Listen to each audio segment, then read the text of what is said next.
Hello manga lovers! These are the manga that I read for this week, starting off with Idle Dreams Volume 2, story and art by Arina Tanemura.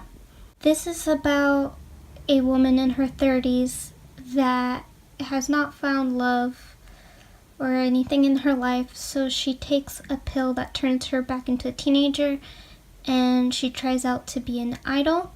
At first I thought this idea for the story was interesting, but the execution is not very good.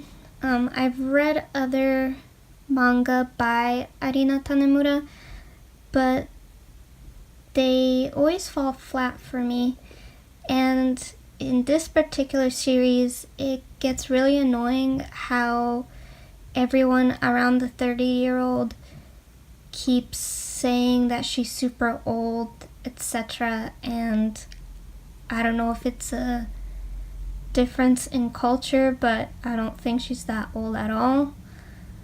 And also the jokes fall flat for me, but I'm gonna try reading the third volume and see if it changes my mind.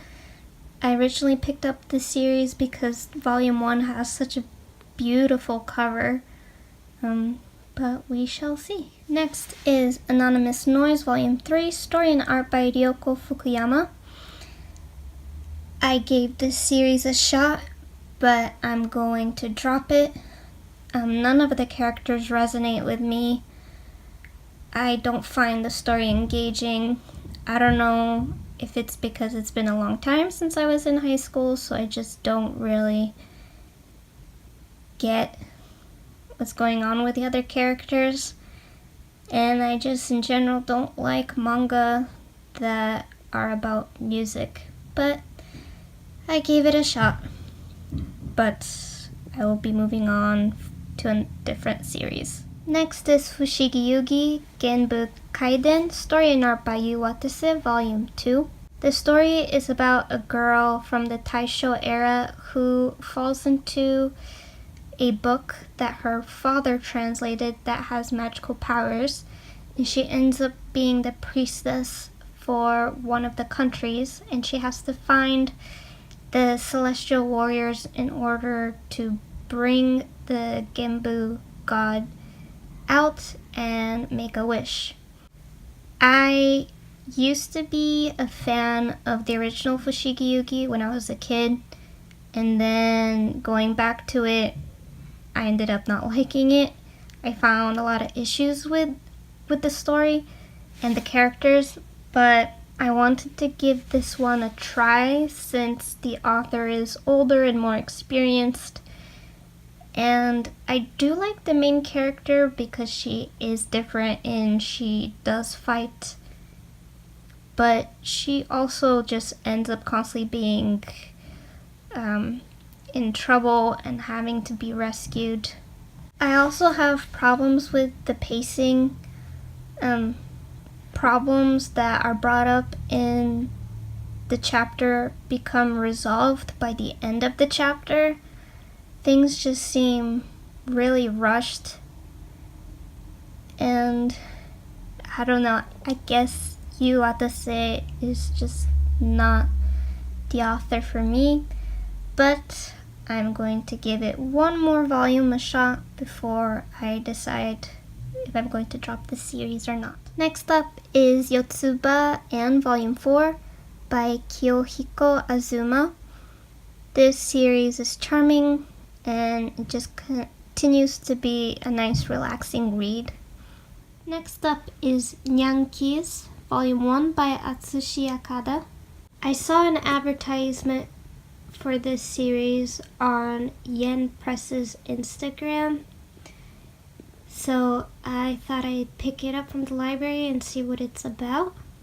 It's about stray cats who are drawn sometimes as cats and sometimes as humans.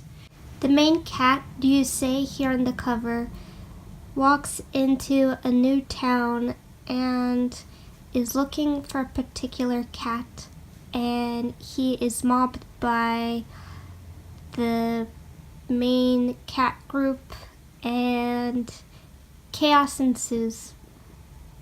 It was an okay read. I don't think I'll be picking up the next one, but I'm glad that I just gave it a try. Next up is Mermaid Boys Volume 2 by Yomi Sarachi. This story gender swaps the original tale of The Little Mermaid and has a merman prince fall in love with a human girl and what he sacrifices in order to be with her.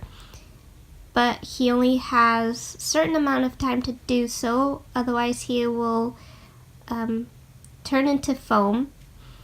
The interesting part is if one mermaid's wish collides with another mermaid's wish, then who gets to have their dream come true and who gets to be turned into sea foam. So it's a fun story, and I'm looking forward to reading the next one. I love the story of The Little Mermaid, so I was really excited to pick up this series. This is a very light series though, nothing serious. So if you're looking for a light read, I would recommend this. Lastly, I finished reading a light novel, ReZero, Starting Life in Another World by Tappei Nagatsuki, Volume 2. I love the anime, so I wanted to start reading the series so that I can find out what happens beyond the anime. It's written really well, and it takes its time, which I don't mind. Volume 2 is the mansion arc, and Volume 3 should end the mansion arc. I don't want to say anything in particular about the series, because just like the anime, I think it's best going in not knowing anything and enjoying it that way. And that is all I read for this week. I know most of it was negative, but sometimes that happens where you read a lot of things you don't enjoy. But at least I gave some different series a shot, and hopefully next week will be a lot more positive. Thank you so much for watching.